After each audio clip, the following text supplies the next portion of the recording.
I'm Maxx, and you're listening to No Limit, a 90s Eurodance podcast. Enjoy!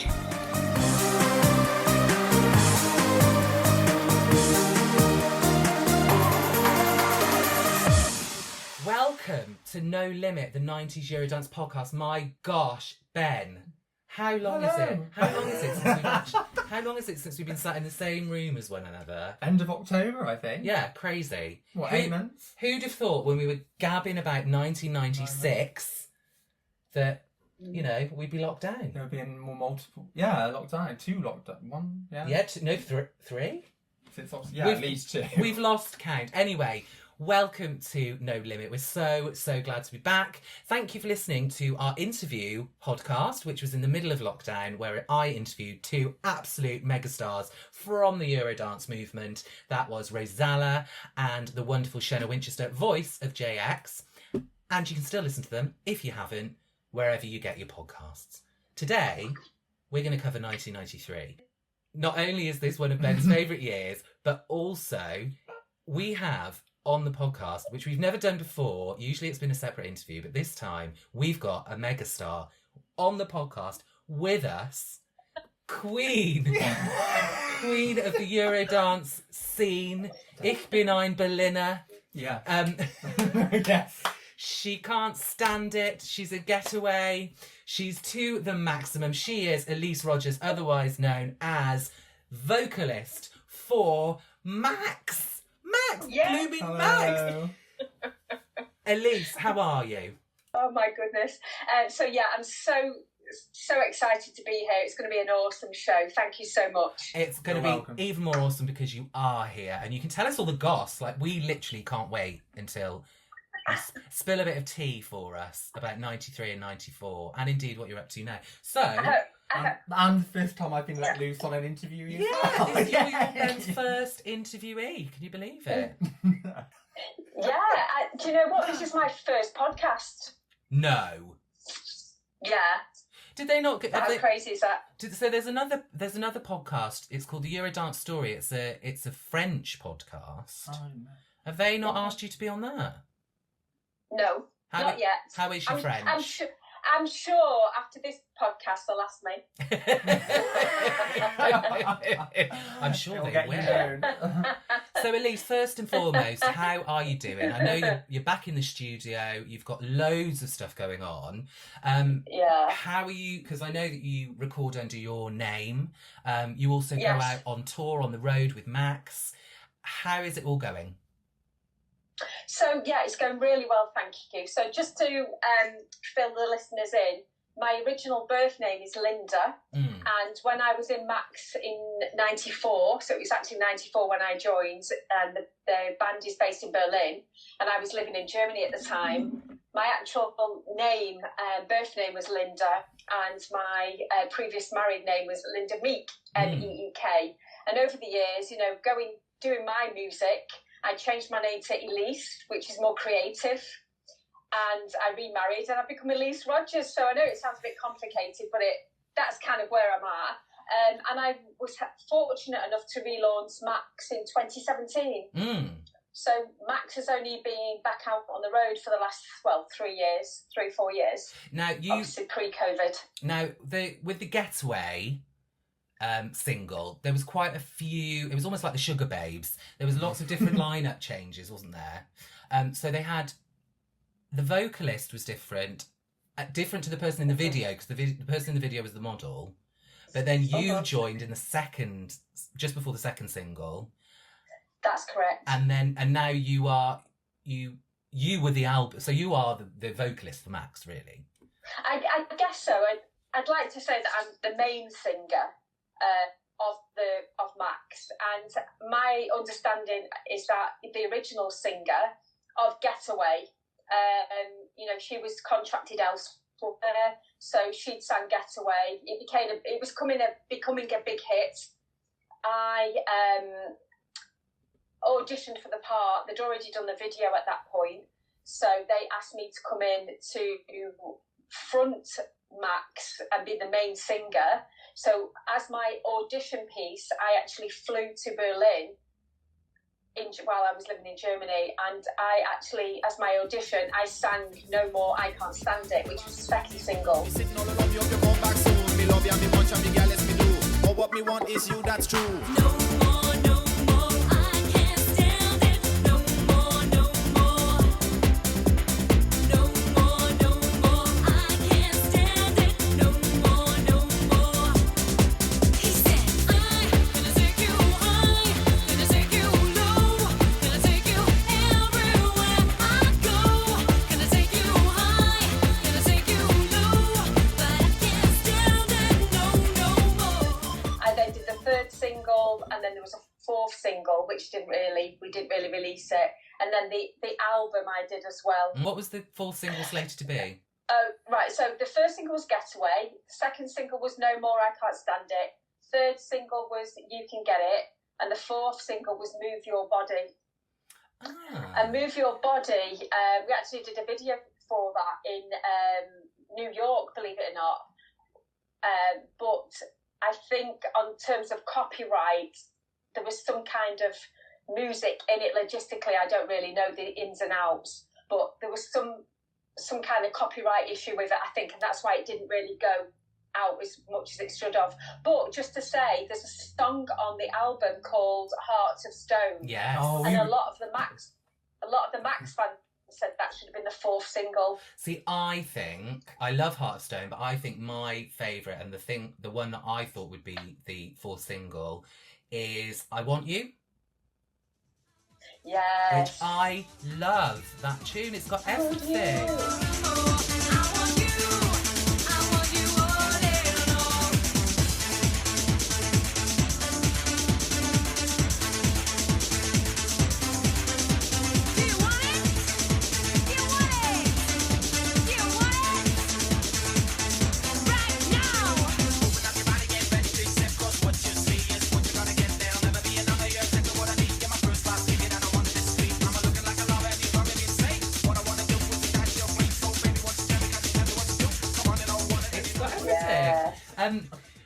So, yeah, go on, Ben. No, I was going to say, I was listening to the album in the gym on the treadmill the other day, and I was listening to Heartstone, and that was my thought. I thought that probably should have been a single as well, definitely.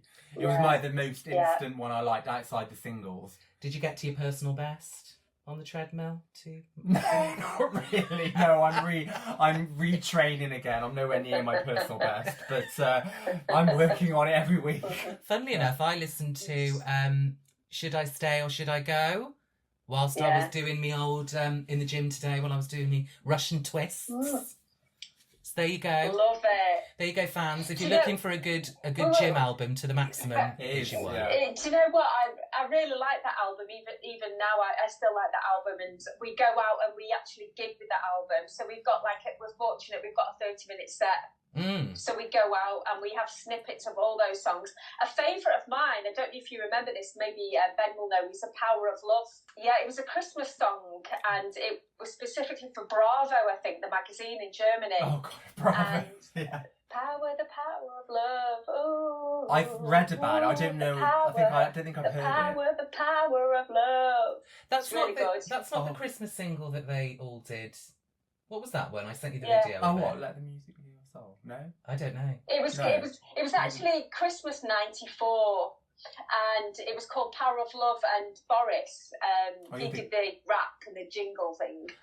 It was just a really good vocally. I remember I was kind of at my best vocally because we were touring the world basically. We were going to countries, and I was just really at my best. And I remember going to the studio and I nailed that, and I just remember it being such a great song. So I was like, oh, I'm a really good singer. But Elyse, the thing is, sometimes you hear these kind of Eurodance tracks, and it's almost like sometimes they've just got some woman off the street to come and do the vocals. But you are your voice is absolutely incredible, and even the live performances I've seen from your recent tours, you've just not lost it at all. What's your secret? What's the secret to keeping your voice up? Do you have to kind of train it? Do you have a special drink before you go on stage? Are you just full of adrenaline for the love of the music? Yeah.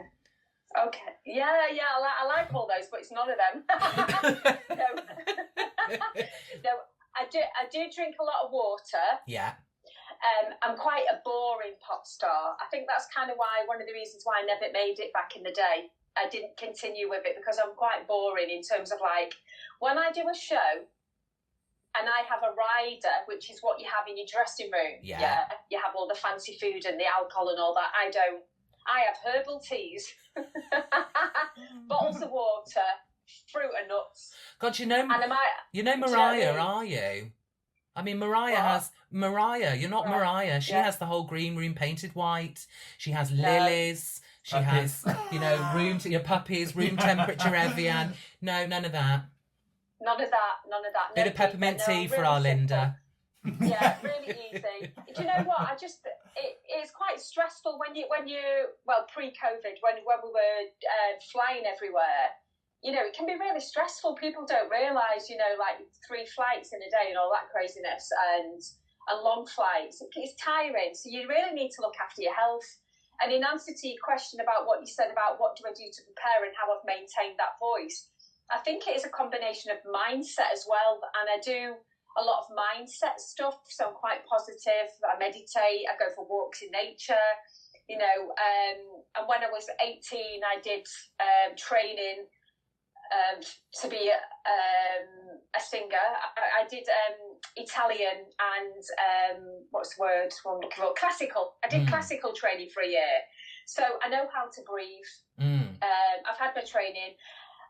While I always tell this story, when I was 18 and most of my friends were out clubbing, I was out gigging.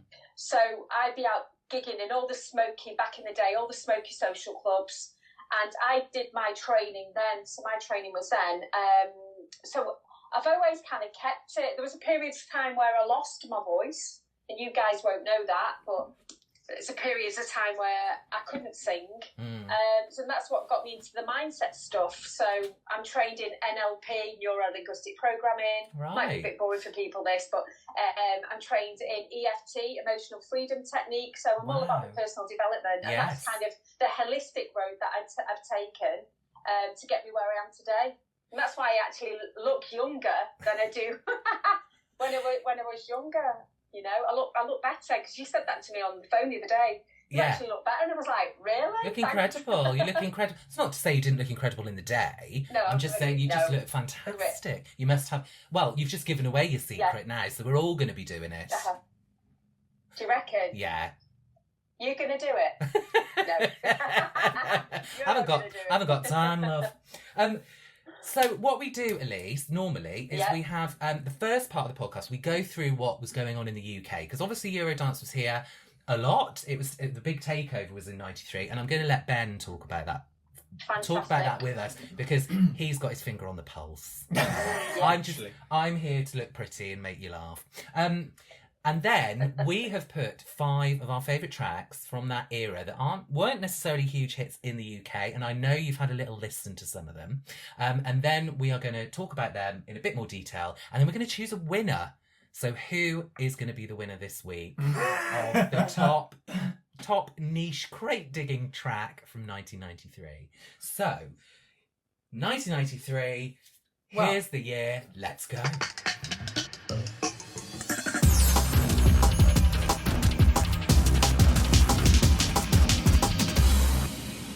Well, I think 1993 was the year that Eurodance, especially in the UK, was here to stay. I think it built on what had started in 92. And so we talked about that before in the rave scene. Yeah, but some of the biggest Eurodance classics of all time actually came out in 92. If you think of Snap, Rhythm as a Dancer, Dr. Alban, It's My Life, and Captain Hollywood Project, More and More. Yeah, you're right, actually. And W, Please Don't Go, which was KWS, but a different band. Would you call that Eurodance?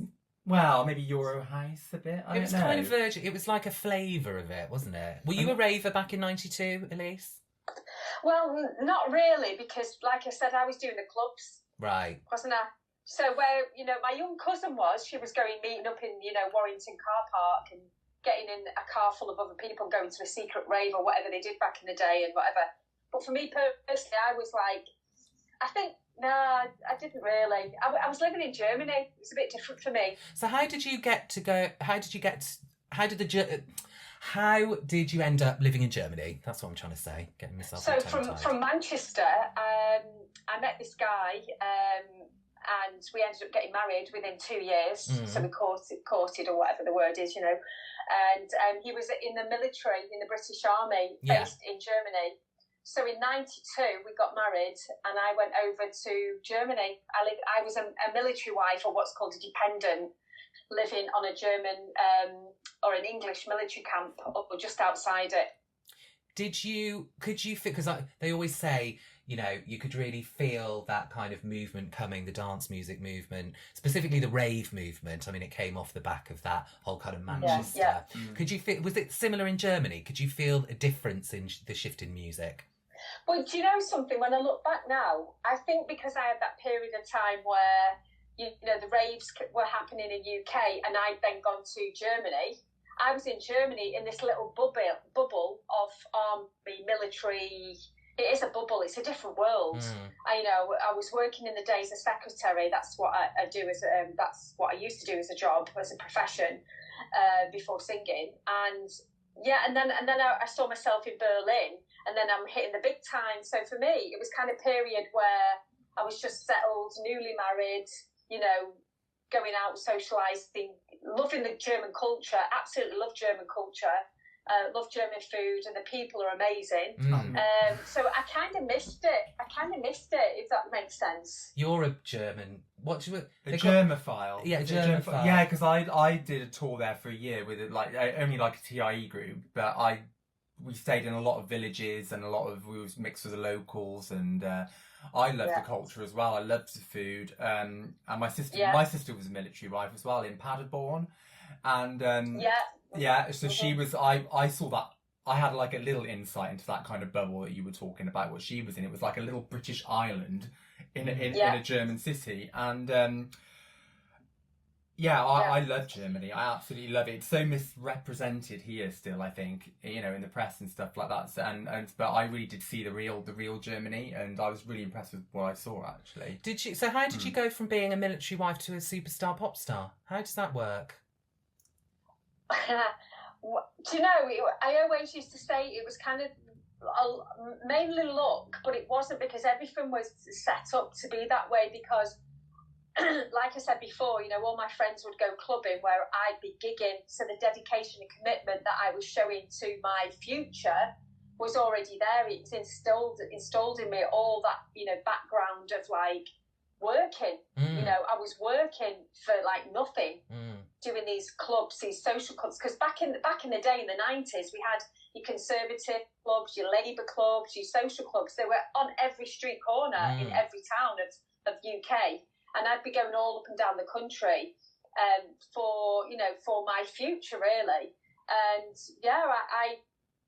I was in a position where my singing teacher, who's based in Stockport, if anyone knows Stockport near Manchester, she had a opportunity of meeting someone who said they were looking for a singer in Germany, an English singer in Germany. Did she know anybody? And she said, "How weird is it? But one of her ex-pupils has just gone over there." Yeah. So it was a timing thing, and plus I had to audition. And another thing as well, because I was working as a secretary, I typed my CV, my bio. I had some professional photographs taken, and had a demo tape, because I just wanted to say I went in for a competition in Germany when I first got there. And do you remember, like, there was a lot of competitions back in the 90s? Oh, like yeah. Search for the Stars, or Stars in Your Eyes. Things like that. Well, actually, BFBS, which is British Forces Broadcasting Station, were holding Search for a Star. And actually, overall for the finals, I came second. Oh, wow. And it was at the same time. So just before Maxx, you know, before Maxx, really, Getaway must have been out in the charts at that point. Anyway, I went to the local radio station of BFBS, and I wrote some jingles for a DJ. And the DJ said to me a few weeks later, "We'd like to offer you a solo deal with Sony." Wow. And I was like, "Really? Solo me?" I was like, "Wow." But at that same week, you know, they say things always come at the same time. That same week, I get a phone call from Berlin to say, would I like to audition for this group in Berlin? And then the next thing, I'm on a flight to Berlin. I sing No More, the second single, and then I decline the solo act and take the group one. That's kind of how it happened. So Maxx were obviously huge at the time. Did you? Well, not really. No, not really. No. What they told me was that they had a single out called Getaway. It was climbing the German charts. It was going really fast up the charts. And they desperately needed a good singer to fill it. And the guy who brought me in is a guy called Bruce Hammond. He was in an 80s group called Bruce and Bongo. Okay. And he's ex-army back in the day, you know, from the 80s and stuff. And he had a number one in Germany called Geil, Giel. It was a big, massive hit. And he actually phoned me, and he took a liking to me. I think because I was a UK lass. You know, our diction's pretty good. You know, when we're singing, no disrespect to the Europeans, and they're brilliant, absolutely fantastic folks. But back in the 90s, that was the kind of thing, you know, you need to understand what somebody's singing about. And that's kind of where I fitted in at the time. Like I said, it was just a luck of a chance meeting, of divine meeting, really. I was very lucky. And some of the tracks are really surprising listening to the Maxx album is it's not just kind of a load of old waffle. I mean, the tracks have got meaning, the lyrics have got meaning, and actually it's really quite diverse for an album. Yes. Of which, you know, it's a dance album, but it's actually quite experimental. And I kind of have a theory that it was the production, you just can't argue with that production. It's incredible. I'll tell you about the production. So the actual producers, in fact, Ben will know this. So the story with Jürgen Wind, I found out recently that his father was part of the German Philly Orchestra in Berlin. So he taught Jürgen from very early age how to score music. Right. So that's why the production of Maxx is very, very, very, very good. It's excellent, and it's so layered because as of well. Jürgen and because of Frank Hazard's Quick Mix. Fab. No, it is. Because Quick Mix is amazing as well. When you listen to sort of some of the Maxx tunes up against some of the other tunes, they're very polished in comparison to some of the other. Even some of the other Eurodance acts that were having, they were still having like top 20 hits, but you could see the big difference. You would see. At some point you feel like it was a bit like a conveyor belt, and it was like, oh, this is really popular at the time, let's just produce any old nonsense. There were so many after but Maxx was Culture Beat and Maxx. There were like loads followed it, didn't they? At the end of 93, 94, 95, they were just literally all kind of the same format. You know, the male rapper, the female vocalist, and I mean, I loved so many of them, but they were very similar.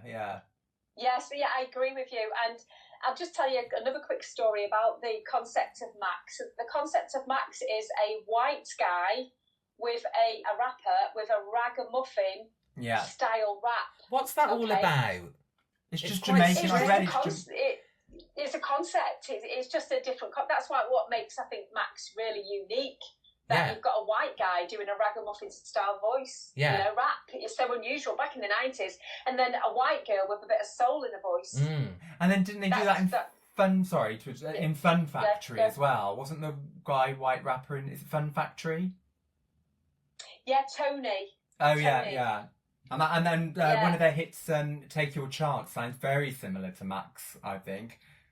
Do you remember? We talked about this before. It was almost like Maxx set the blueprint, and then everyone else was kind of trying to fit into that framework, where actually you nailed it at the very beginning. Maybe, but there is a bit of a theory, and I'm going to be totally honest here, because what's his name? Ian Campbell. From Ice MC. What's his name? From Ice MC. Yeah, Ian Campbell. Yeah. You know his song, Billy Billy Billy Billy Billy Bum. Oh, you know that Boom one. Diggy You know Boom. what I mean?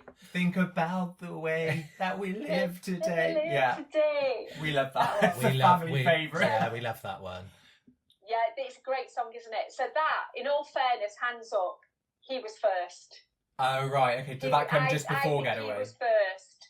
And I think Maxx on not soon after that, although maybe it was the same time in all It was fairness. very similar I think time, it was I around think. It was, I think it was the same time. Yeah. That wasn't as So- big here, though, was it, Bum Diggy Bum? No, it was massive. It was big in Germany. It was big in Italy in particular, I think. So, they didn't really... There were so many Eurodance acts, I was talking to you about this before, that were really big in Germany and like similar to Maxx, similar to Culture Beat. And obviously Culture Beat and Maxx had massive success in the UK, along with a few others as well. But acts like Master Boy and Fun Factory and Ice MC, they just didn't really try to promote any of their music in the UK. And I did wonder whether there was an underlying fear of trying to crack the UK market, even though you had done it so successfully. Do you know what I think it's down to, and maybe this is just my old experience, is that it all depends on the is it like the promotion company, the marketing company based in the UK. So we had a company called Pulse 8 who were very, very good. Yeah. So I think it all depends on that. And then obviously for Scandinavia, which were really big, we had Remix Records, a guy called Giovanni, who actually I met did I meet in Denmark just a few years back. So I've not seen him for 20 plus years, and he told me a good story. He said he worked so hard to get Maxx into Scandinavia, and it depends how much they put into it, I think. Because how much they kind of want you as well, is it? Yeah, I think so, and they feel it and they believe in that product. Oh, right. Because really, Ice MC's from Birmingham, Ian's from Birmingham. Yeah. So really, in a way, they shouldn't, I don't know. But then they're Italian. He works with Italians, so I really don't know. It all depends on the marketing team, the promotional team, who's the management, who's running it. Yeah. Sorry, my dog's just come in. It's a British bulldog and he's very noisy, but he's also very curious. So what other huge hits did we have in this country in 1993? I can't really remember. I remember I had Now 26. God, do you remember the Now music albums? And that was 93, and it had Sybil, one of my favourite tracks of all time. I love her. Do you know, Sybil is a real inspiration to me. I think vocally, herself and Lisa Stansfield, I kind of modelled and wanted to be like them vocally. I get that. I can Sybil. see there is a lot of similarities between you and Lisa Stansfield, I think. Was that like one of the reasons they wanted you to... Did you have that look? Was that kind of one of the reasons that they wanted you to front Maxx as well? Do you think that kind of played a part at all? Or... Do you know, I'd never thought of that, Ben, but maybe with the short dark hair and the vocals, maybe. Because I'm just picturing what you were like back then, that's all, and there is this kind of similarity, so... It's kind of like that androgynous soul British front woman, isn't it? That really really works here. We at the time, we really kind of related to that. So so I had Sybil, and also but I just kind of remember the tracks that I liked the most. They were on CD 2, and it was always a bit more dancey, the second CD. Wasn't it? Wasn't it? Yeah. And they put the rock and the pop on CD 1, didn't they? They went to the dance and the Eurodance on. So right, and then they put a couple of kind of up and bubbling unders. Bubbling unders right at the bottom, So that was usually a Eurodance track, such an art to it. There was Capella, You Got to Let the Music, which I love. Yeah. And there was a not a very good To Unlimited song, or not one of their better ones. Put it that way. Maximum Overdrive. Yeah, Maximum Overdrive. And what was the other one? But anyway, Captain Hollywood Project, more and more. So I kind of got a flavour of it. But actually, Eurodance passed me by in that year, really. Well, Hadaway, What Is Love? I mean, that to me was just like number one in 13 countries. Yeah, amazing. You've gigged with him, haven't you, Elyse? Hadaway? Who's that? Hadaway. Yeah, I have gigged with him quite a few times over the last few years. In fact, he's a very, very, I find him a very generous person.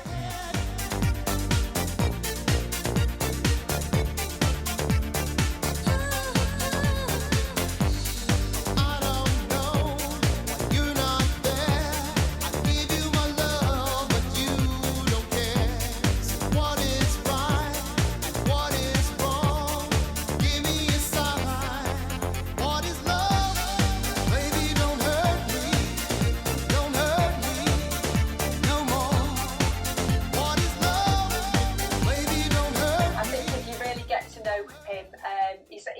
level, basically. He's top level. He's like one of the main acts. You know, if you're getting a 90s show on, 90s festival, you're going to get Hadaway, Two Unlimited, Snap, LaBouche, Wigfield, Ace of Base, Jenny from Ace of Base, and Dr. Album. They're the main ones, you know. I like to think when you're having a party, Elyse, all those people are invited to your house, and you all sit round and have a drink and talk about the old times. Oh God, I have so many questions. You know, they're the best. The after parties are the best. Yeah. Honestly, I love them. And Great. Wigfield hasn't aged a day, has she? She looks incredible. No, she looks amazing. Yeah, amazing. superb. What else was big that year? Because it really Wow, was. Culture Beat, Mr. Vane. I remember. Now, Elyse, you'll like this. Yeah. I went on holiday to the south of France. We were in a trailer tent. It was brown and orange. And it was one of those ones that smelt like the inside of a library. And we used to go down to the clubhouse where we used to have squash. Well, I mean, nowadays we call it Sunny Delight, but it was squash that you didn't put water in. So we thought we were the dogs, whatevers. And and so we'd be hanging out down there, and this tune used to come on every night, and it was Mr. Vane.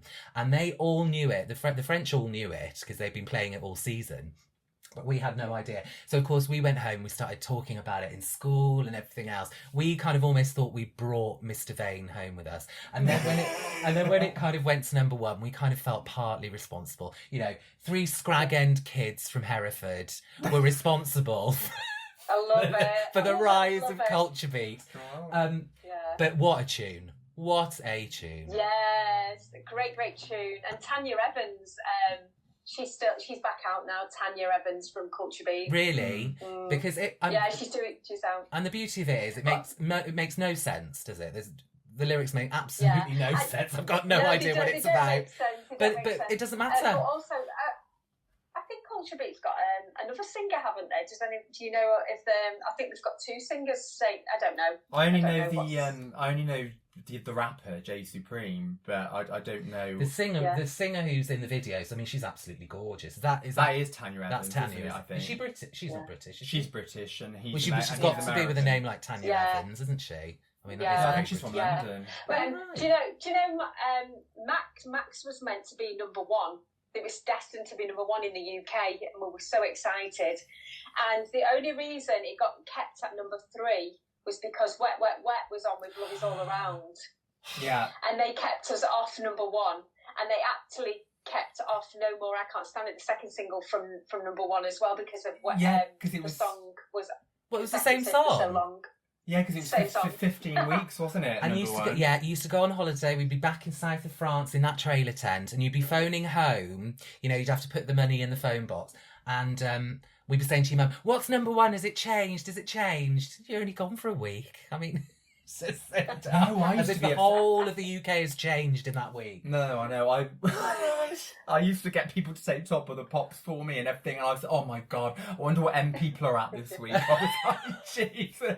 It's like you can't switch off and just relax. You've got to know what the charts do. Now I couldn't give a damn what's in the charts. So culture, I know it's all changed now. I know, I mean, Culture Beat, and I have to be careful because I always say Culture Club, and that's somebody different. So what were the other ones?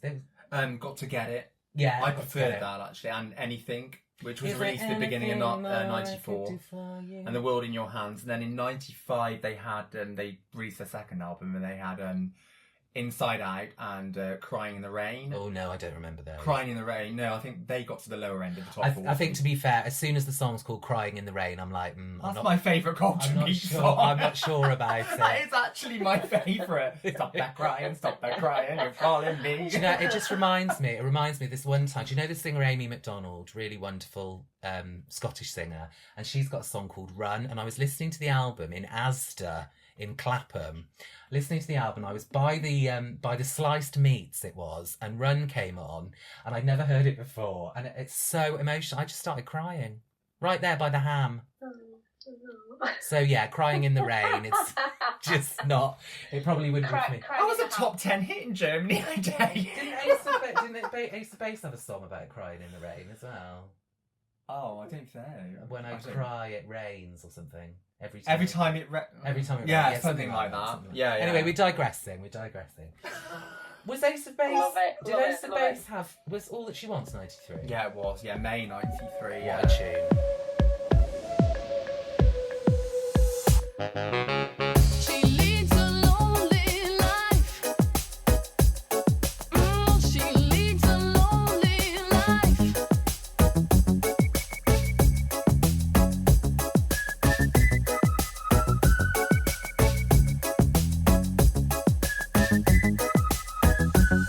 When she woke up late in the morning light and the day had just begun, she opened up her eyes and thought.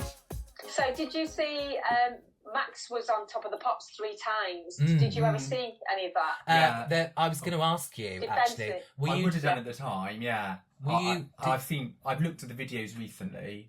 did you get distracted by that boxing ring with all those girls with the Maxx rap signs? Do you remember that? No. How was that well, for actually, Getaway? it's funny that you say that because we were first on, Yeah. and I Mark remember Vigil, wasn't I it? was about to sing, and I remember in my head distinctly on the next stage was level 42, and they all waved at me, Oh, and I really? remember in my head Mark King was like, "Yoo-hoo!" and in my quite- head I'm thinking. I went, oh my god, it's level 42. Oh my god, that's Oh all my I can think goodness. about in my head. And was it Can't quite watch level big on Top of 42. the Pops? Top of the Pops studio. How big was it? Because it also quite big on TV, and I always wanted to see what it was like. No, it's not very big. You know, it's like I don't know how big, but I was surprised how small it was. It's just like one square room and 4 stages, or 3 stages, sorry. And the actual crowd, the audience, moved from stage to stage. Yeah, I know it was. Yeah. I used to just I really wanted to go in there just to see what it was like, because I knew that there were like 2 or 3 different stages. And Hold on 1 second, Pete. Someone's just Yeah. knocked on my door. I don't Okay. know who it is. Yeah, so yeah, it was quite small then, with the 3 stages. But when I did it with Maxx, it was live. yeah, They insisted it had to be live. And Yes, for 'cause you me, sang that them. was a problem because I'd had my training. You Yeah. know, I'd done the clubs, like I said, so... because you sang No More live, didn't you? And you were like, no more, no more, I Yeah. can't stand it. It was really good. No, it was great. I did. Oh, do you know? really owned it, what didn't you? What it is as well, it's because it's so fast. Eurodance is Yeah. really fast, and those particular tracks are 134 beats a minute. Yeah. So to sing live to those tracks is not that easy. You know, you're like, I was take going a to breath say, and yeah, I you know. I have wondered sometimes how they kind of keep up with the beats and singing these Yeah. Eurodance songs. So it's not, Especially when you look at Capella. I mean, I know that Kelly wasn't actually the singer, but when you think of all the kind of the show that they did, you know, with the flags and everything else and the really kind of staccato dance movements, you think, how the heck are you managing to breathe and sing and dance? I mean, it must be such Linda a... did it then Yes. with No More. She was. Yes. I just tried to do a rendition. Yeah, I did hear you. Oh, did- So did the Amazon woman. Oh God, no! Cut that. So another huge track, and I know you've gigged with these people as well, Elyse. Urban Cookie Collective, The Key, The Secret. yes. Again, doesn't make a lot of sense, but in this country, it just is on heavy rotation. I mean, it feels like an anthem from that year, doesn't it? Yeah. It's so instantly recognisable, though, isn't it? It's one just of a those hits that- fantastic track. It's positive. The lyrics are very Yeah. positive. It's one of those things that as soon as you hear it, the sun comes out. Yeah. Urban Cookie Collective. Well, you know, Danielle actually is Urban Cookie Collective because Diane used to do that. And Diane was amazing. Unfortunately, she passed away a few years ago, didn't she? Yeah, Beautiful soul. But Danielle is worth, you know, warrants to be in that position because she's so talented and she's such a beautiful, beautiful person. So she goes round now as Urban Cookie Collective. But there's some amazing acts still going from the UK, you know, like Baby D. She's amazing. How much do She's how much going do out. I love Baby D? Yeah. I'm like Baby D. I might as well be Eddie. Yeah. Eddie D. I love their album. That album is superb. And it's not on streaming services, so I'm really glad that I got my double CD deluxe edition when it came out. I remember when Beautiful. Maxx came out and I went to buy the tape because they didn't have the CD. I went to buy To the Maximum in John Menzies. Do you remember John Menzies? Yeah, I do. And the tape was $14.99. And I couldn't afford it. Some CDs and tapes were really overpriced back then, weren't they? Especially in John Menz's. I mean, Yeah. I don't know what. We used to go down to that basement in the Hereford one, didn't you? Oh yeah. Windowless, and there were no windows. It was in the basement, and all the people were behind the counter had big bush baby glacial eyes because they hadn't seen sunlight for about 8 hours. But, robbed of vitamin D. I think the key to secret though was the biggest selling song from ever from a British Eurodance act as well. Really? Yeah. Number 1 in Wow. Holland, top 5 in Germany, Switzerland, Ireland, and Belgium. Number 2 here. So See, I wouldn't Yeah. call it. I wouldn't call it Eurodance. it's Maybe it's because it's British that you kind of don't think it's necessarily Euro. I mean, I know we were part of Europe and we are part of Europe. before I go. I'm not going to get into that argument. No. But I just kind of think because it was British, it just is. It's just dance music and not Eurodance. I think music. it's widely considered as Eurodance. Right, okay. It's in Well, it's in my Eurodance book. Different strokes for different folks. They Their they second do make a single- point of saying like Their second single was amazing. a as lot of well. the time it is just it can be just a vocalist as well, not necessarily have the rap bit. if you Yeah. know what I mean. So it, Yeah, there wasn't rap in that, was there? no, there wasn't. No, but it was still. I still think it was. It was on Eurodance compilations anyway. Yeah. Oh wow! I If think it was what- on Eurodance compilations, It has to. the gods Is have this- spoken. Yeah. Is this right to say what makes Eurodance? It's a bit trancey, isn't it? And it's quite fast. Yeah. And I You think know, it can be quite harsh as well, harsh sounding. That's Like, why, yeah, Yeah. that's why Ben's choices this year were kind of threw me a bit because they're not hard. They're actually they're much softer. I think the they're hardest rounded stuff edges. probably came in 94 and 95 maybe, and 93 was slightly softer, I think Maxx probably started and Culture Beat started the very heavy bass, didn't they? And then it kind of, yeah. Also, it's cut. What's that instrument that you said they use a lot in Eurodance? Pizzicato? Oh, that was later in 96 and 97. Pizzicato, like Faithless, Insomnia, and Sash, Encore and DJ Quicksilver, Bellissima. Love a bit of pizzicato. And I suppose that's progressive Euro house, isn't it, in a way? Isn't I it don't know, incredible it's how dance different music genre. shapeshifts and you can almost see it. Yeah. You can almost see the minds working and follow the journey. Yeah, it really kind of between like 93 and 97, it shifted almost every 3 or 4 months. It was shifting to something slightly different and slightly faster, and then it just phased out. It just just changed all the time. You could really see the progression, and then it kind of fizzled out.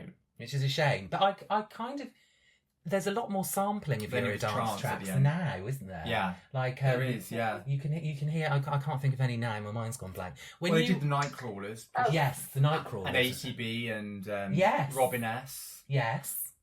Yeah, That's quite she's cute. back out now, Robin S. And Black Box. The Black Box are amazing. Oh, yeah. The vocalist, the vocalist they've got. Oh my God, she's gorgeous. Well, it was. I think she's called Celeste. Can't remember her name now. It was Martha Wash, wasn't it? Their vocalist, and she Yeah, was uncredited, and there was a whole kind of hoo-ha there. Yeah.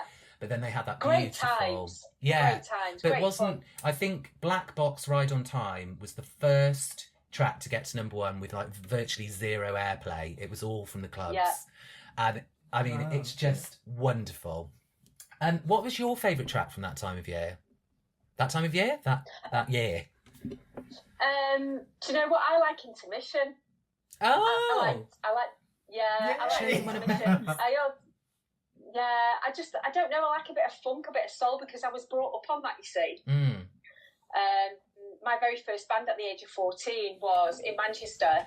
Was a funky soul R&B band. You know, I used to play keyboard, by the way, when I was 14. Not very well, but I played keyboard, and then I was backing vocalist, and then I moved on to main vocalist, and found that I could songwrite. So I actually write my own songs. That's what I do now, and I've done for many years on and off. You know, Maxx obviously was Sorry, that's my one of those dog. guys in. He's licking his paws and then he's coughing it all back out. I mean, goodness me. Not the best. Folks out there, if you're thinking of doing a podcast, don't get a British Bulldog. They will... They're too noisy. He's making some strange. I love just make it, some I strange... love it. Maximus, shush, please. You can come in here. We must be quiet. Sorry, Elyse.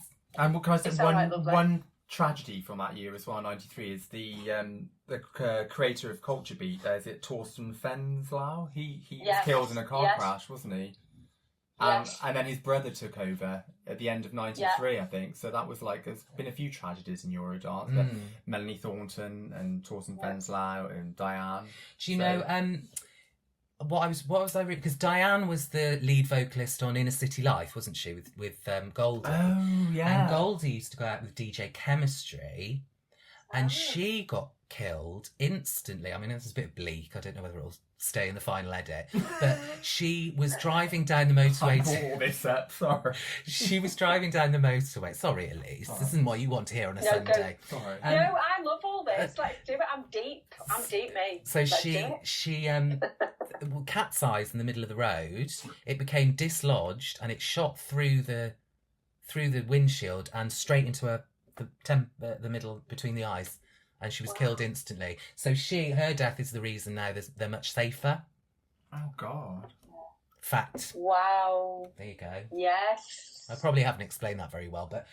I suppose we can't really skip 93 without talking about Too Unlimited, No Limit, really, can we? Either? Well, it's the name of the podcast. We've got to give them a nod. It was a bit of a revolutionary sign, though, wasn't it? I mean, boom, boom, right at the beginning of 93. It was quite hard, wasn't it? We hadn't really heard anything like that in 92, would we? I don't think, from what I can remember. No.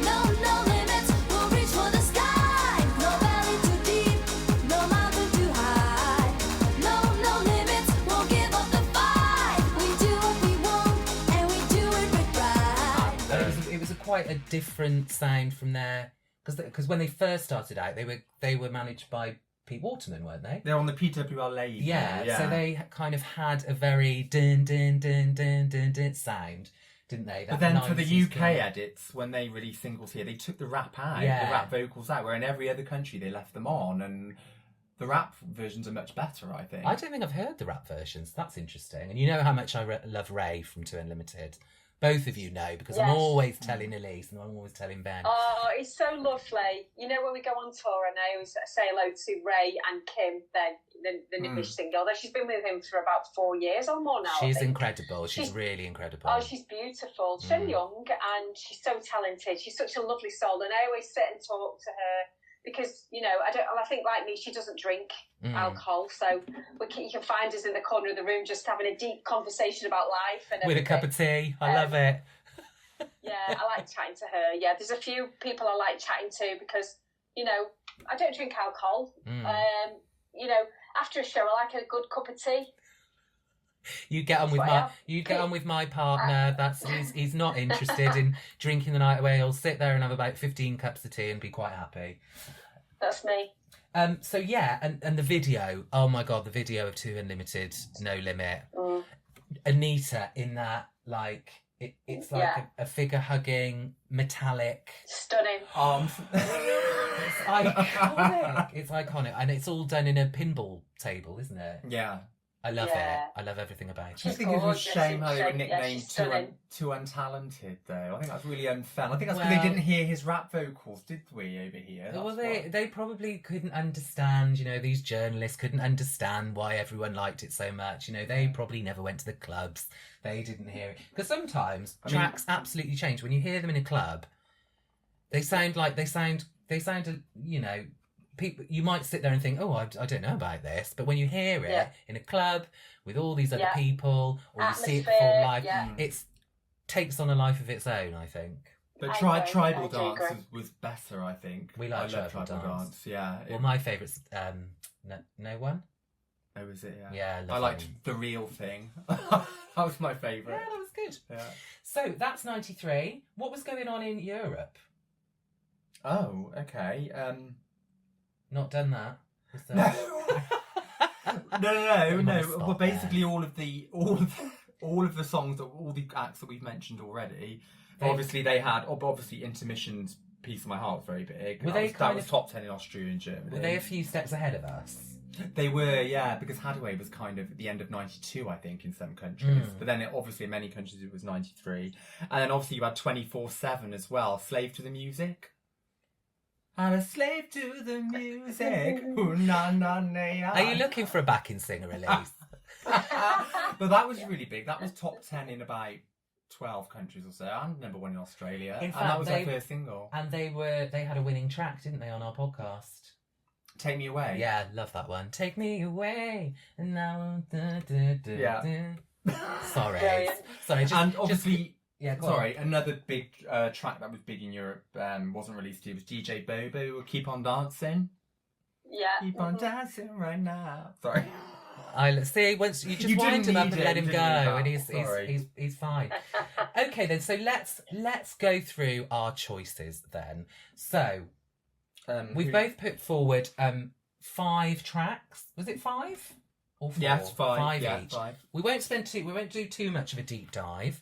I think Elyse might have given away which is her favourite already. So let's start with that one. Let's start with Intermission.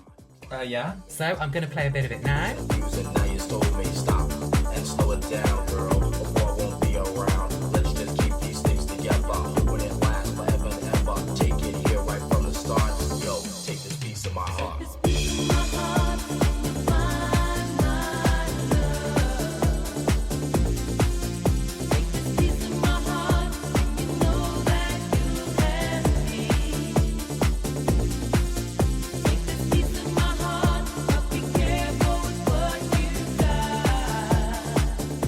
So that was Intermission with Piece of My Heart.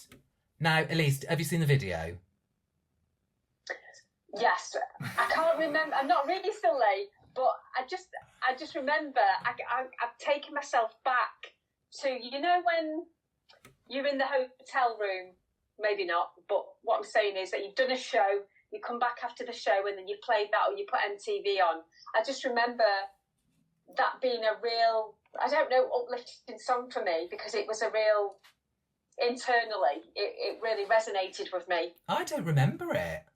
Well, I it don't wasn't. remember I at loved all. it. Well, it I wasn't loved released it. here. I used to dance Oh. around to that. It was only really, it wasn't released here. It was big in, Austria, Germany, Spain. I think Yes. it reached the top 10. Yeah.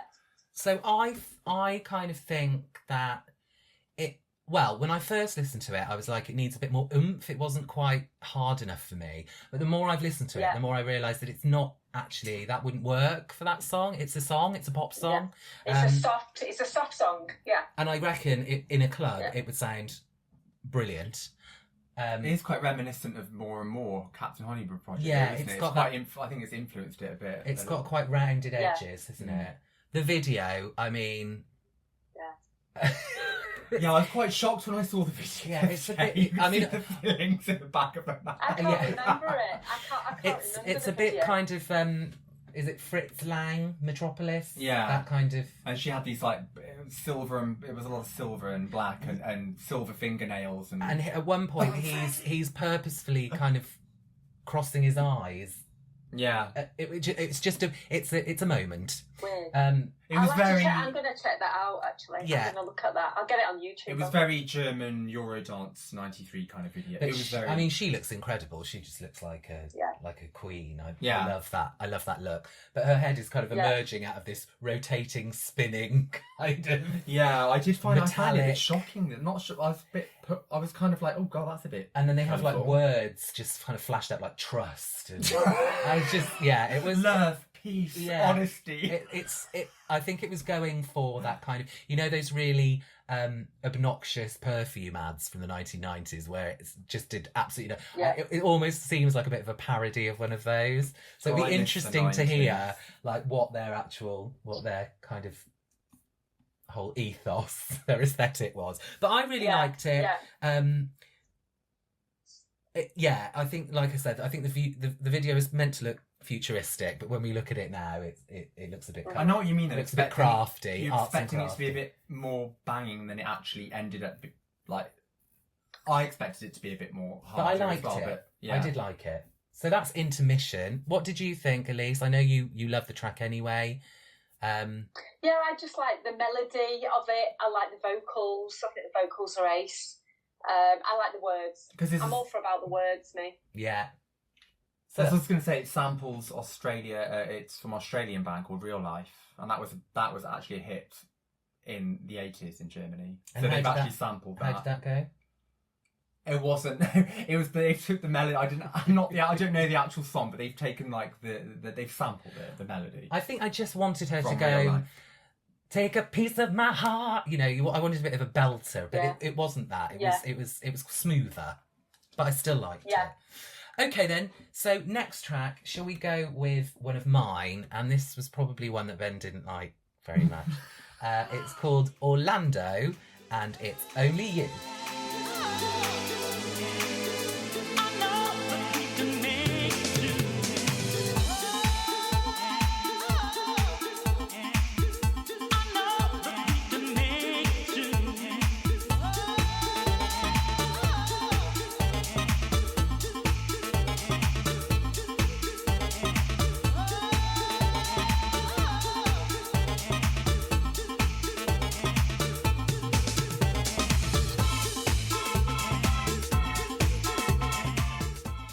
Okay, so that was Orlando. Obviously, I'm going to put the tracks in afterwards.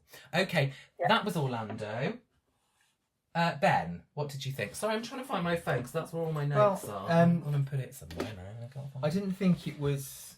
It wasn't reminiscent of Eurodance at all. I didn't think. No, well, But that's not a Chris. But no, it's not a Chris. I just didn't. I just thought it was kind of. It just plodded along in a kind of early '90s house style, and it just didn't grab me in any way. There wasn't any hook.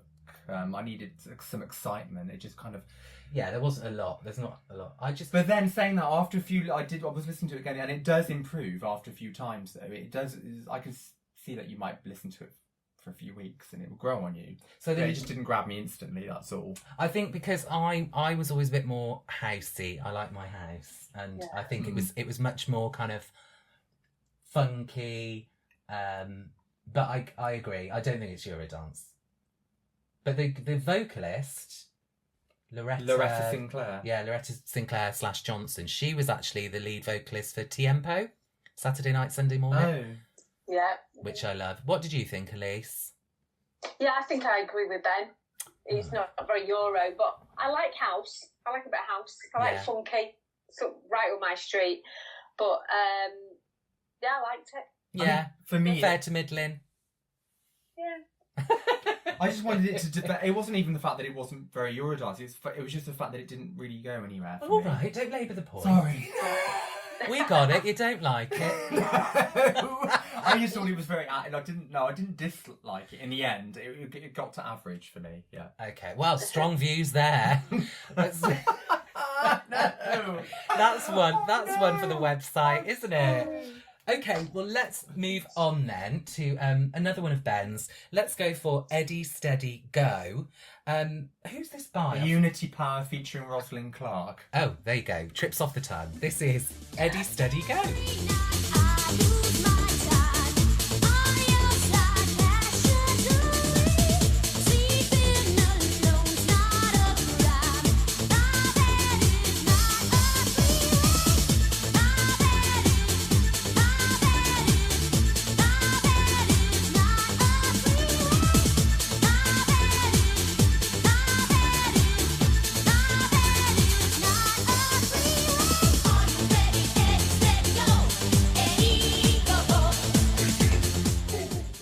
Let's go to you, Elyse, first. What did you think of that one?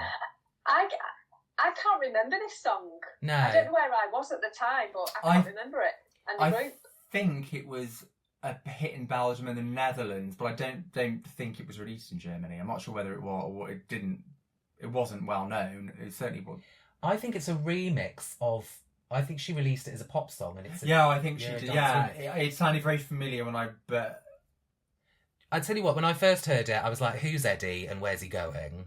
Like straight away. I think she did it solo first, and then she did a remixed version of Unity Power, which is the one that you But listen who to. is Eddie? Like, Are you ready? it's weird. However, I'm not sure. So I had a bit of a moment, and I was thinking, I don't know who this person is. I don't know what they're talking about.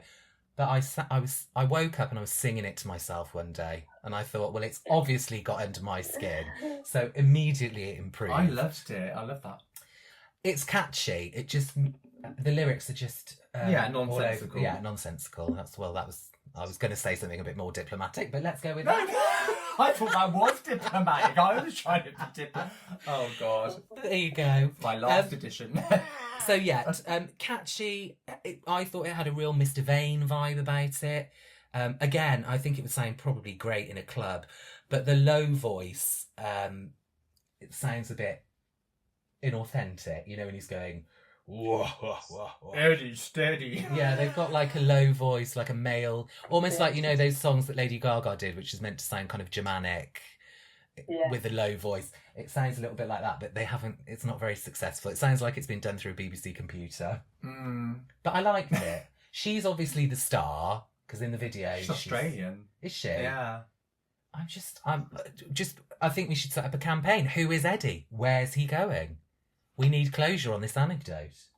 I love it. You love it. I Where do did love you it, first hear it then? Oh God. I don't know. I think Unity Surely not Power must have been on some compilation, and I just looked for all their songs. So and Eddie Steady Go so popped up. committed. I loved it. No, I you know what? I really cannot remember with that one because it wasn't particularly big, but I stumbled upon it probably when I was in Discogs or something, looking at Eurodance compilations. Oh, so you probably, came and to I it probably, later on? Yes, You didn't know it at the time? No. Ah. Only in the last few years. Yeah. Okay. Next one then. Shall we go with Lisa B, you and me? Yeah. Yes. Yes. Let's have a little listen. I belong to you night and day. You and me to dream, you and me today. And I'm feeling this way, but you won't come back. You and me to dream, you and me today. And I'm feeling this way, and I want to stay. You and me to dream, you and me today. And I want to stay. You and me to dream, you and me today. And I'm feeling this way, and I want to stay. So, Lisa B, model, actress, superstar, gorgeous girl. What did we think? Elyse? She's gorgeous, isn't she? Isn't she? She's And like the money they put into all that round. video. Yeah, great song. Like this song. You like it? Yeah, it's good. Again, Yeah. it's quite housey, this one, isn't it? No, Yeah. but I think well, it was the same guys behind Gianfranco Bartolotti, who was behind Capella and Anti-Capella and Fits of Gloom and Clubhouse, 49ers. So it was, I think that's why it was Real so good well stock. produced. Yeah. But it's a cover, isn't it? Yeah, it's a cover of the With It Guys featuring Beverly, which was actually out the same year as well. Isn't that weird? They had someone who was obviously very high profile, looked every inch the pop star, and then kind of like just they did a cover of a song that was out exactly the same year from someone who probably wasn't quite so Yeah. famous. Or but I really like it. I think it's a bit pretentious. You know, the whole bit at the beginning with the clanging bells. I do love the video. Is kind of typical Italo. It was typical Italo dance video from around that time. It was a bit similar to some of Ice MC's videos, actually. I thought. I just wanted to be her. I wanted to be running down that Parisian staircase in a wedding dress. You know. But like all the Did she have cliches were there. The candles Did in Lisa the B? Sorry. Did Lisa B have any more hits? Or She had where a- did this one get in the charts? I don't think it got very far. I did don't think it? it got very far, no. But she Right. signed a label with Pete Tong, didn't she? Yeah, she did. Oh, did she? Yeah, and recorded with Paul Oakenfold as well. Yeah, she So- had a few tracks, but not hits. I remember this one was on fairly low down the CD track listing of A Dance 94. Oh, was no, it? no, it must have been Dance 93. Of course, it must have been. It was 93. And then I went out and bought the single, and I just love it. There's something you have a about single? it. Yeah, Oh. there's something about it that I just. There is a bit of a Capella and Live Enjoy vibe. I think it's like almost like a cross between the two in a way. I just love the Yeah. fact that it goes from a minor key to a major key in the middle eight, Yeah. and I just think that's a really interesting shift. And I just love that. You can just imagine like really getting on down to it. But I've never heard it in a club. But I bet if they played it in a club, I'd just go mad. And you know Yeah, when love it. you know when you think, you know when you hear something and you think, actually, this wasn't a massive hit, so not a lot of people will have heard it. So you almost feel like it's yours. I kind of feel like this is Yeah. mine. This is mine. Yeah, it's private, isn't it? It's secret. It's like it's your own individual little thing. I thought It's lovely. I thought Love the it. video was really good. You had all the Eurodance cliches there, didn't you? The candles in the church, the slow motion running down the steps in a city and surrounded by statues, and you had Lisa looking pensive on quite a few shots, didn't you? Yeah, she did look quite pensive, but she beautifully pensive. It was really well produced. Talking yeah, of I liked it. videos, there was one thing I wanted to ask you, Elyse. Max's third single, video for that. What's with the old guys? At 1 minute they're mopping their brows, then they're in That was revealing outfits. yeah. So the story on that third single, "You Can Get It," is all about how the water. So it was filmed in the Hotel Gillette in Budapest in Hungary. Oh, beautiful. It's a big, beautiful 5-star hotel. It's gorgeous. And underneath there is a spa, or the baths, the old baths. And the water, so the whole story is that the water, you dip your hand in the water and you would become youthful. And they hired some local men, Hungarian men, to come in and dance to the track. They weren't actually dancing. I'll tell you a little secret. They weren't dancing to the track, Maxx track. Right. They were actually dancing to a Hungarian track. Oh my god! and they were beating the drum. So I was upstairs actually in my hotel room, and they called me down at 11 p.m. at night. Yeah. And then me and Boris, he'd been filming before me. And then throughout the night we filmed, and then in the morning we got the sunrise in one of the in one of the main grounds. I don't even remember that. It was like this half circular ground. It was beautiful. It's a big monument. But the story is that these old guys would turn youthful. It was this magical water. That was the story of the video.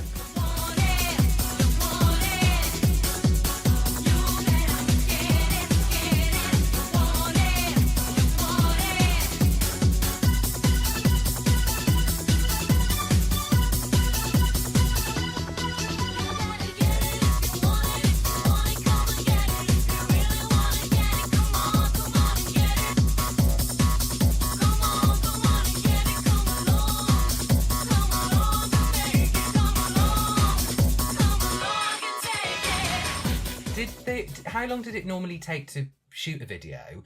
And did you have...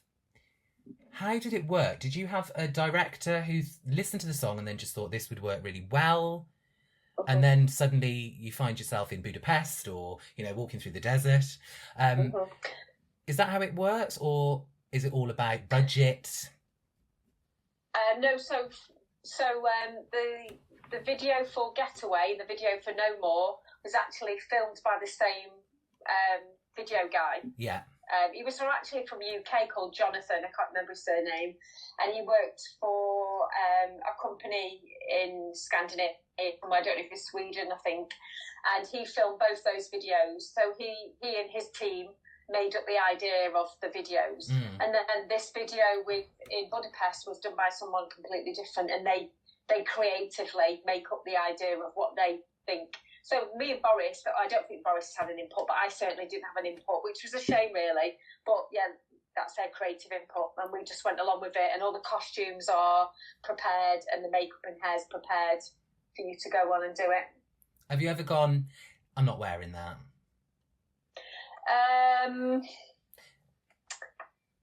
Anything short skirt back in the day would have really frightened me. I think I wasn't that body confident. I'm quite happy to talk about that now.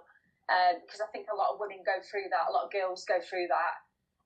It's easy for me to sit back now and say, oh God, I wish I would have done that, but that's just where I was at. I think as a collective, as a consciousness, that's where we're at, aren't we? Women, we haven't liked our bodies. Everywhere we look, every magazine, every picture. I'm not a feminist by any means, but what I'm saying is, because I don't really understand all that, but I'm just saying that, on a mindset kind of thing, so anything short or anything showing too much breast was not my thing. But now, it's funny now, I'm very confident in my body. Yeah. So I will wear that. You wear But some in my lovely 20s, sexy things in the tours. Yeah, and I've played with that. I'm like, can I do this? Can I do it? You know, anything high-heeled always looks good on stage, but then, you know, your feet are going to kill you, your calves are going to kill you.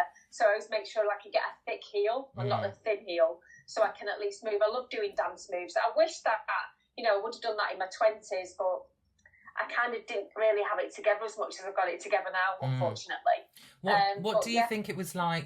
Was there a lot of pressure? Because I know the 90s Eurodance movement, it was all about, you know, the dancers, the you know, the girls wearing those kind of, because 90s clubbing outfits were skimpy, and they were like that day glow sheer stuff where you could see that. So do you think as a woman in the industry at the time, there was a lot of pressure to be like that? I do. Yeah, looking back, because I remember going into like the dressing room, and it was all shared, and the dancers would be there. There'd be different dancers, or we had two dancers sometimes, and they were absolutely minute in size. It was so small because they were working out every day. They were dancers. I wasn't a dancer. I was a singer, so I did feel bigger around that, and you know, you do feel heavier. And then they say that the television, the camera puts extra pounds on you.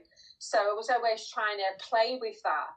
And yeah, I did feel that. I did feel uncomfortable at times. So you'll see from my outfits, I wear the long cloaks, or, you know, the big buttoned up shirts. And I just didn't know. I wasn't guided. I didn't have a stylist back in the day who would sit with me and say, right, this is it. I was kind of making it up as I went along, really. Did you feel supported as effectively you were the only woman in a kind of male orientated system, I suppose, with all the writers and Boris, etc. And there must have were there people around you that provided a good support network for you? Initially, when I was first brought in, I felt on top of the world. I was a runner. So I was very into my fitness. I was running 6 miles a day. So, you know, I had no extra fat on me or any weight. I was a right size body, was healthy. And then as the tours came on back in the day, I don't think I could maintain it. Not that I was eating, I eat, I'm more vegetarian now, I'm vegan now, I would say. So I know how to eat. I'm plant-based, whole food eating. But back in the day, the food or whatever, I don't think, in fairness to say, I could have been supported a lot more. In answer to your question, I could have. It was very male orientated. And it's just, that's how it was. And like now, 30 years or 25 years on, 30 years on, completely different, you know. Women are coming into their own right on that. Okay. So what have we just done? We've done Lisa B, haven't we? Gorgeous. We like that one. Okay, so let's go for another one of Ben's then. And this is Two Brothers on the Fourth Floor with Never Alone.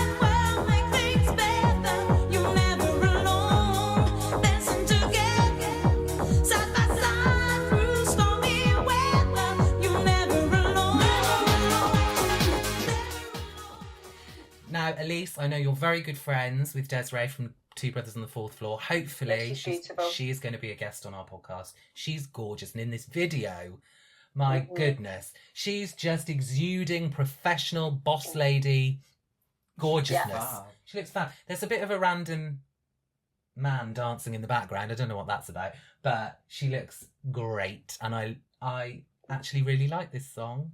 It is great. I love it. I love this, and Dreams as well, and all of their hits. So one of my favourite acts of that genre, definitely. You're a big fan of them as well, aren't you, Elyse? Massive. This is one of my favourite songs as well. They actually did this one live in a garden setting early last year, I think it was, and I actually shared it on my social media because I just love it so much. It's a real message, isn't it? It's a unity song. It's, bringing people together. It's saying you're never alone, especially in times like this, right? Yeah. Just love it. Love it, love And it. her love it. vocals. I just love her. Yeah, her vocals are absolutely outstanding. I loved Yeah. it. She owns You the know, video. she's a vocal coach, don't you? Oh, really? That makes Yeah, sense. Makes sense. No, it's great. I love all. Yeah. Yeah. I like their hits. I just love them. Yeah. Did you like some of their? Did you like Come Take My Hand and Fairy Tales as well? A couple of their later Yeah. ones. Yeah. Yeah. Whenever Maxx go to Belgium, we always kind of bump into them around their show, and I always wait at the side because I'm backstage, and I'll wait and I'll watch the show from the side, and I'll just sing along and just be part of it because I feel it. I want to support the women in the industry as well, and I just think she's a real professional at what she does, and I admire her. I look up to her. Yeah. Whether she knows that or not, she probably, if she ever hears this, then she'll know for sure. But yeah, I do look up to So her. is she Dutch or is she Belgian then? Is she? I don't quite know. That's on all that. right. What's I Anita? just She's wondered. friends I was with just Anita, curious. isn't she? Yes, they're both. Anita's from the Netherlands, isn't she? Anita from Two Unlimited. Yeah. Yeah. Yeah. So she lives they're in friends. the Netherlands. Oh right. Okay. Yeah. Okay, so what's next for me? I've got Clubhouse. Take Your Time. Clubhouse, Take Your Time, featuring Carl. Featuring Carl. Oh, I loved this. Again, a little actually. bit housey. Let's have a listen. Take your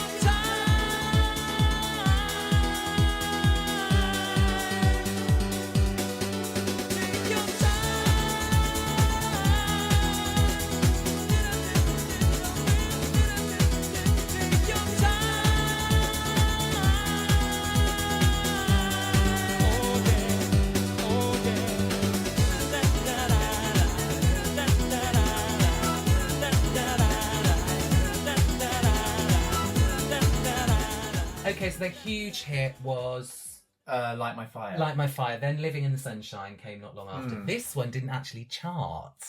No, it came before Light My Fire, but it wasn't real. I don't think it was released here, was it? Or I don't know whether it was released here. I'm not. But yeah, no, yeah, it was. It's quite a big hit in Italy, and I really liked it. It was very Italo dance. Loved the piano. Loved the Take Your Time. It was like a swirling mass of kind of luscious dance vibes. I think he had a really captivating voice as well, actually, and I think that combines well with the. And you thought he was very handsome, didn't you? No, I thought the voice was handsome. Oh, you thought his voice was handsome? Yeah, I think it's a he's really handsome. very handsome, Yeah. captivating voice on my notes here, which combines well with the generic Italo disco sound. Oh, look at you! Look at you! Listen, someone's looking for a job in the New Musical Express. Wow. No, it was very. You can tell it was Italo dance. You can tell it was from the producers of Capella and Anti-Capella and. Oh, you know, yeah, I and find that- Alexia and. Isn't it strange, because even though they were mostly the same producers, they had a different sound for each different one. So it's almost like you could go off and do that project for a little bit and then go over and do a bit more of that project. So your creativity was like constantly being challenged. I think that's amazing. But again, it was really well produced, just like all of his other hits that he produced. You know, it was sounded professional. Very. Yeah. Yeah. What did you think, Elyse? Yeah. Do you remember this Yeah. one? Same thing. I honestly didn't know it was part of the Capella team, to be fair with you, but I did know it was really professionally produced. I could hear that. And I'm sure I've heard them before. The name Clubhouse rings a bell. I just love anything like that, though. Anything dancey and with meaning and great video. Yeah, love it. Loads of piano-y as well. I do like my pianos. The piano always comes into Italo dance in their hits, isn't it? Italo dance. The piano is kind of a mandatory part of their the productions on most of them. Do you know you can spot an Italo dance track from a million miles like, away? Literally, I'm none the wiser. But it seems This like is a real nerd here. that's though, why remember, we've got Ben who knows his stuff, and we've got me who's Who does. who can just I'm just like produce the whole. yeah. I'm just there to do You've got the editing. researcher and the producer. You've got nerdy Ben on looking. You two work really well together. I think you two work really well together. Oh, thanks, in what you Lily. deliver, in what you've got here. I do. Oh, thanks. We don't normally. We fight like cat and dog. It's only because you're here. Our We're best behaving. We're behaviour. behaving ourselves. Queen of Eurodance, best behaviour. Right. You're, Okay. you're on your best behaviour. Absolutely. So last one for you then, Ben, I think. Oh no, sorry, penultimate one. Captain Hollywood Project with Impossible. This is my favourite song of theirs, actually. Let's have a listen. Most of the time, any bench, sleep, living large. You in charge, Mercedes Benz and credit cards. Rolling, big bucks you're holding. Things you wear are often stolen. Slow down, take a look at yourself. Be thankful for your help.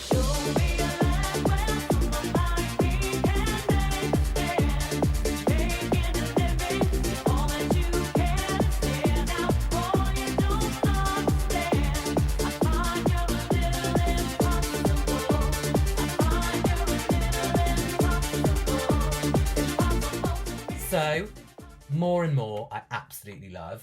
It's just, That's one, yeah. it's just intriguing. There's something about it. It's not one thing or the other. I'm fascinated by it, and I remember being fascinated by it at the time.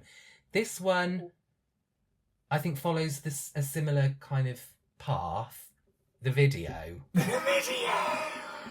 Now, the video is again a moment.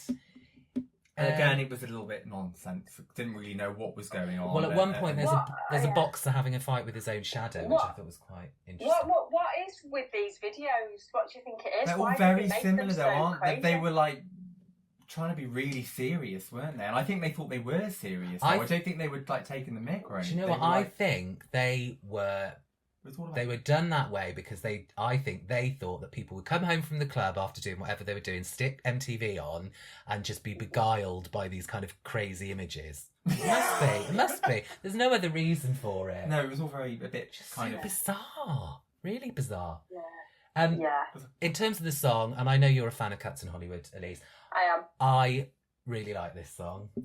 Thank you. Yes. I did. I thought it was really It's good. good to get Ed's approval. It's a big thing. I heard it the first time I heard it. I was like, but I think it's quite playful.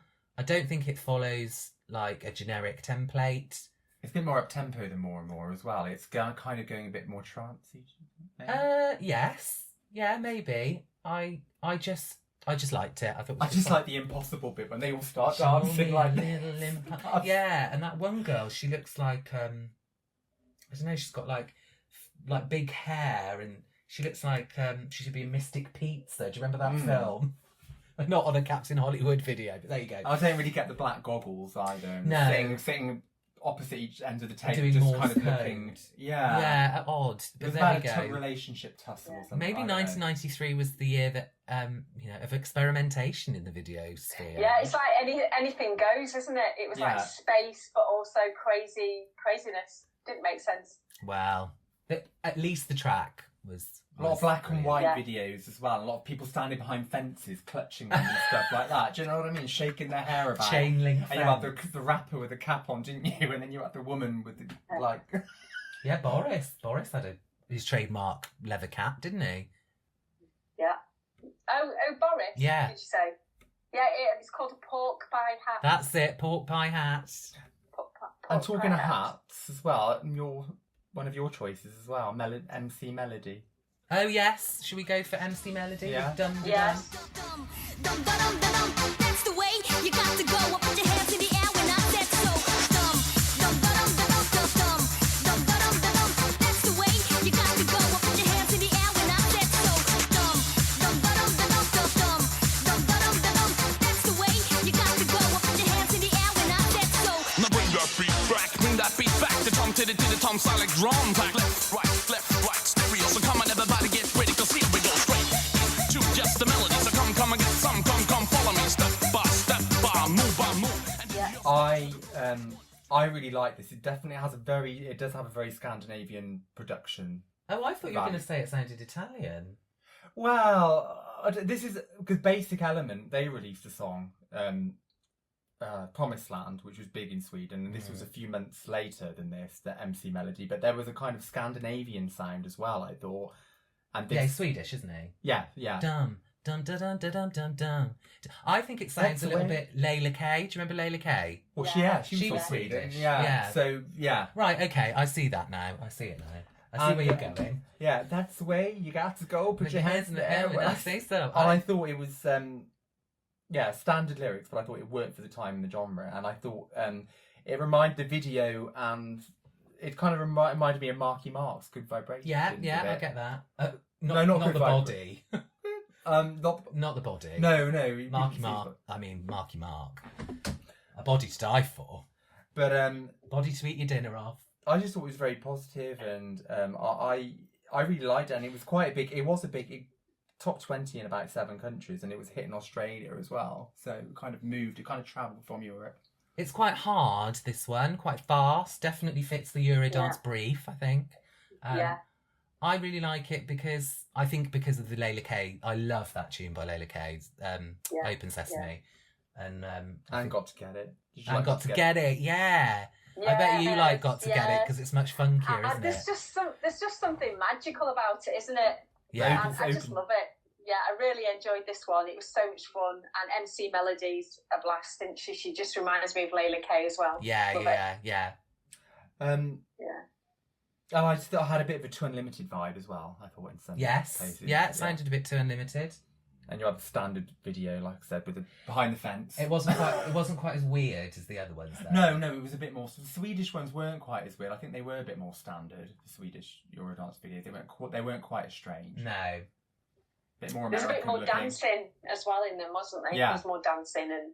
Yeah, exactly. There were a lot of They're backing very dance. cool. Yeah. I think he definitely had a bit of a Boris vibe with his hats. Yes. Some Definitely. similarities there. Definitely. Okay, last one for you then, my dear, is Odyssey. And Let Yourself Go. Let Yourself Go. Here it is.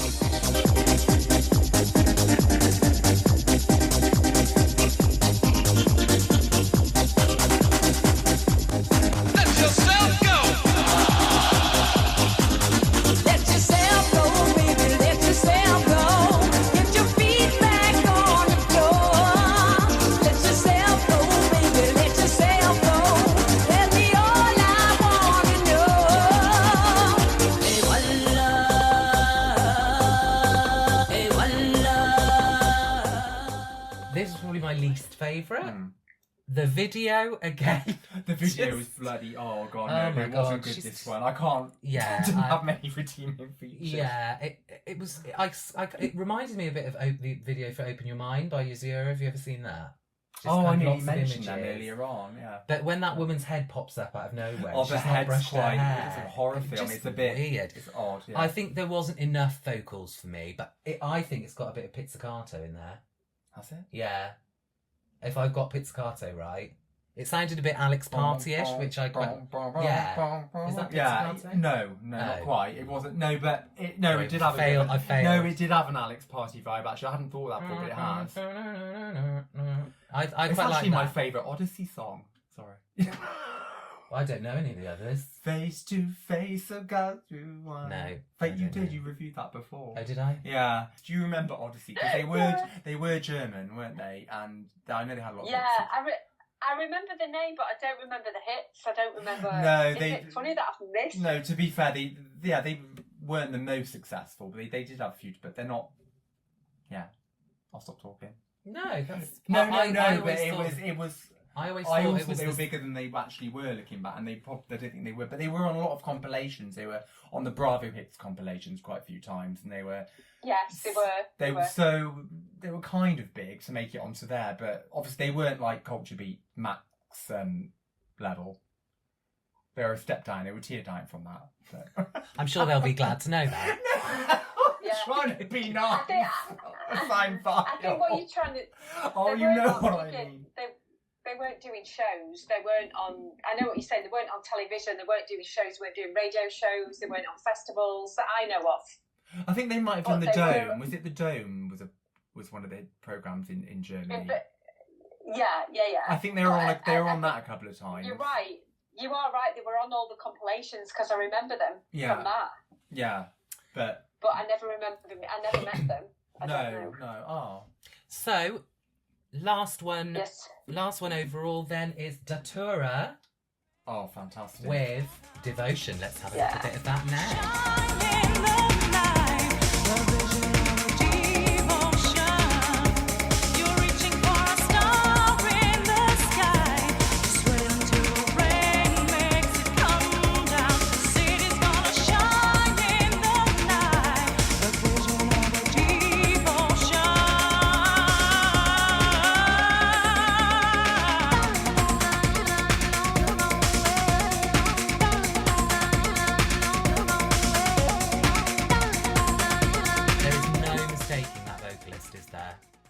the legend that is Billy Ray Martin. I know, I didn't even know until a few weeks back.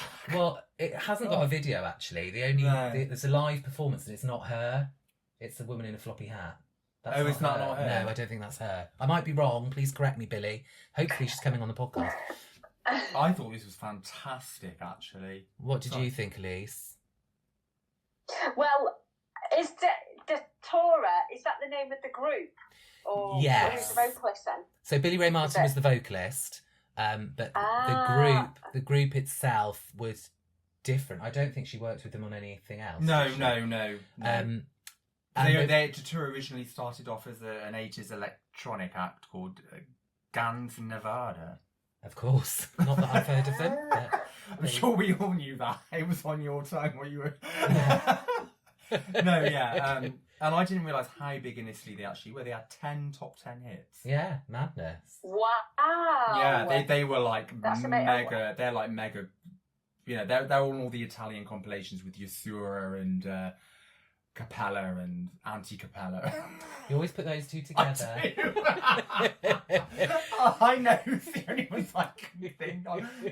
That's an actor reciting And his Kurt lines Nice as well, isn't it? obviously. They're on a lot of compilations. I mean, you go onto iTunes, you go onto Apple Music, and they're on so many. But isn't that strange? Because Billy Ray Martin is German, isn't she? So Oh, I thought, Yeah. oh, is she? yeah. Oh God, I thought she was English. No, she's German. Oh Yeah. gosh.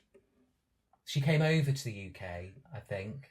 No, she was born in Berlin. I know this. Oh, is she? Yes, No, I didn't know. I've done my due diligence. Thank you very much. I think she must have changed her surname. She must have anglicised the surname. Yeah, I think she probably did. Yeah, But a her, lot did. I mean, Your Loving Arms Oh, it's fantastic. and Running Around Town. Do you remember Running Around Town? Was that the second? Yeah. single? Not as much. Oh, but I loved it. I love them both. She's one of those people, her voice is just, and she was in Essex Is Express it? as well. Oh God, I She didn't did a know song that. with them, Hey Music Lover, which is my favourite. Oh. So would this come under Eurodance 93? Well, like this was 1993, like early. do you think, This or- was like early trance, wasn't it? This is a bit like Dance to Trance, Power of American Natives, isn't it? It's got that kind of vibe. Do you think? I believe in the power of American natives. Do you remember that? Please, Dance to No. Trance. I think he's making them up now. Dance, mate. that was huge. Dance to Trance. It was huge in Germany, was. and it made the top 40 It's years. a bit of homework for us, isn't it? But I think it had that kind of vibe. It kind of had an Egyptian, Middle Eastern kind of vibe as well. Yeah, it was. Yeah. Yeah. It So did you have know, Middle Eastern, so yeah. you say Egyptian. Remember the group Pharaoh?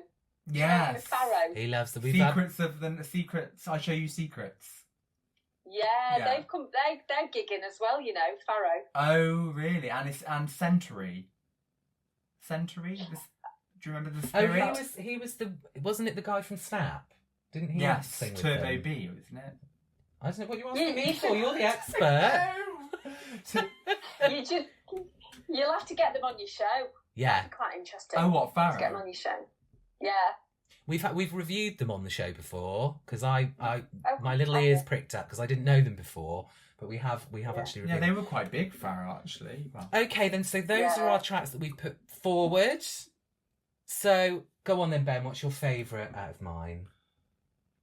oh God, I would probably say Datura. It's the most techno-y, trancey of them all, isn't it? I suppose. It's definitely in your wheelhouse, isn't it? Yeah. So There's poor a old, lot in my poor brain old thinking Carl and his handsome voice didn't get that. No, he anything. would have got a close second. Right, okay, I'll let him know. Melody MC third, Lisa B fourth. Right, and only you unclassified. No, a very brave fifth. Elyse, did you have a favourite out of my five or just a favourite overall? All right. Favourite overall is Never Alone. I'm just going to go with that one. She- Only because of, of just like what's going on in the world, and I just want to tell people they're never alone. Oh, I bless think your there's a real heart. message in that. Do you know Yeah. what, Elyse? I totally stand with you. Never alone. Clear winner. Clear winner. Oh, Love great. it. Really good. But I've got to say that actually it was a really strong group of suggestions. Although Yeah. Eddie Steady Go was a bit weird, I still really loved it. And Intermission was a great track. I know that you're a big fan of that one, Elyse. Captain Yeah. Hollywood Project was good as well. I think the only one that I just didn't. No, it was fine. I mean, I didn't dislike it, but obviously it was just. Yeah. I think I just needed a bit more vocals. I needed a song. So that is 1993. Well done, everybody. We got through it. And not only that, we got through it without any technical glitches, didn't we? Good old WhatsApp, save the day. We got them all out the way beforehand. Now, Elyse, you've been so wonderful and donated such a huge amount of time on your Sunday evening. But, I mean, Elyse Rogers does not start and end with Maxx. You are still doing your own stuff. What can we expect from you?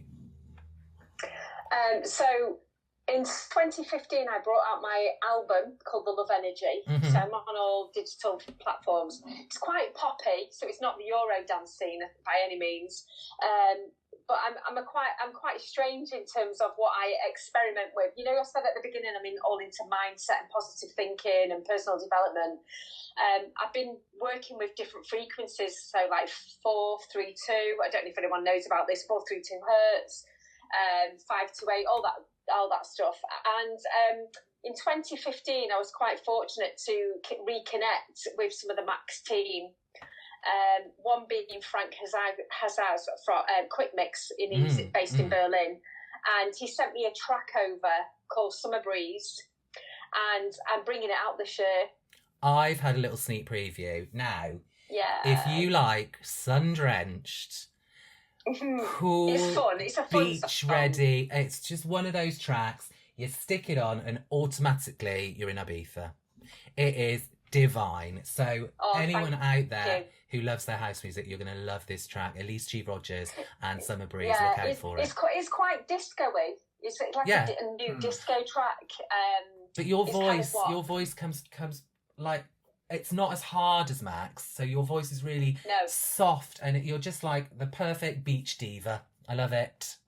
Oh, thank you so much. So that's what I'm doing, rotation. and under the name of Elyse G. Rogers or Elyse Rogers, I'm going to be bringing out all my solo material, just because I can, and I like to do it, and I want to get it out there and see what people think. So if anyone, like Ben, like yourself, and you're loving Maxx, this is just me, being different and uniquely in me and what I write, with a message of positivity. So that's kind of where I'm coming from. So yeah, I'm really excited about that. And Maxx will continue to gig. Yeah. Hopefully next year we'll bring many shows all around the world, because they've just started to pick up again all the 90s festivals. And I hope that we get on the road soon, Who are you looking forward to seeing on the road? Because I know you must have so many mates on the circuit that you just haven't seen for a long, long time. So I love LaBouche. I love I love Lane McRae from LaBouche. He's a very beautiful person. He's helped me a lot, actually, from behind the scenes. He's given me a lot of great advice and tips when I was bringing Maxx back out. So Lane, his singer Sophie, Kim from Tim Unlimited. There's loads. I love the vibe. The after party. I like, meeting everyone behind the scenes and having my cup of tea and just having general chats with them. I can't wait to get on the road. I'm really excited. I'm missing it. I was going to say, if it'll be a summer or an autumn to remember once you're back out on the road and meeting all your mates. Do you know what I love to do? I love meeting the Maxx fans. Yeah. I love the meet and greets. So when I get to meet the Maxx fans, because it's more for them than it is for me as well, just as it is for me, because it's a real nostalgia. It's 25 years of it's their childhood or their teenage years or whatever, and they get to meet me, and we have photographs and I sign autograph cards. But I wanted to say to both of you that when I'm doing a gig in the UK, hopefully soon, I'd like to invite you both to that show, VIP. Fab. We would love. I've never been to a 90s nostalgia gig, so it'd be a new experience. I'd love you to come. Oh, we would love to be there. It'd be such an honour. And how does it feel? Sorry, I'm putting you a bit on the spot here. How does it feel to meet and greet? A bona fide, definite, fantastic, top Maxx fan this afternoon. There he is. Honestly, Ben, no, thank you. It's a real honour to meet you, well. And to know what you know. I know you know quite a lot. You're what's called a super Maxx fan. I don't know. I was getting a bit muddled sometimes. I'm feeling a bit nervous, but it's in here. He is literally to the max. Yeah, you are. I'll be going home watching all the Top of the Pop performances now. I've watched them all. That's all I've been doing all weekend. Did you think when you were sat at home listening to No More back in 1994? Yeah. Did you ever think that you would be live speaking? I remember listening to that song singer? in my living room in the summer holidays of 1994. And no, I didn't. No, never. No, Wow. you're the first Eurodance kind of act, that I've spoken to. So it's been a real pleasure. Wonderful. Real honour. Oh, thank you so much. much. I Thank you. really No. hope it isn't long before we can all see each other in person and have a cup You of guys tea. are a blast. You really are. Thank a you. blast. Thank you. Thank You're doing you a great so job. much. And I wish you. I know this is like early days, isn't it, for you guys starting up? But I wish you all success and anything I can do to help and send that's so as many nice. acts for it. I'll be telling everyone. And do you have, as a final thing, do you have any word for the Maxx fans who are listening in now from all over the world, all over Europe, listening in to hear you? Do you have anything you'd like to say to them? I know how special they are because, I just want to thank them all and how grateful I am to them all, and I appreciate them all for all their follows and support. Means the world to me. It allows me to continue to do it. It allows me to keep going out there and meeting you all, and hopefully I'll get to meet everybody and come to a meet and greet. It'd be great. Fab. Thank you. Thank And you. I love you. Thank you so much, Elyse. What an afternoon. Well, thank you so much for first of all saying yes, and then coming on and being fantastic. It's been a real honour for us. Yeah, thank you so much. 1993 is Anytime, done with a big anytime. tick. Love you loads. See you soon. Hopefully on the road. And goodbye. Goodbye. Auf Yay, Wiedersehen. take care. Bye. Get in touch on Instagram at No Lim Podcast.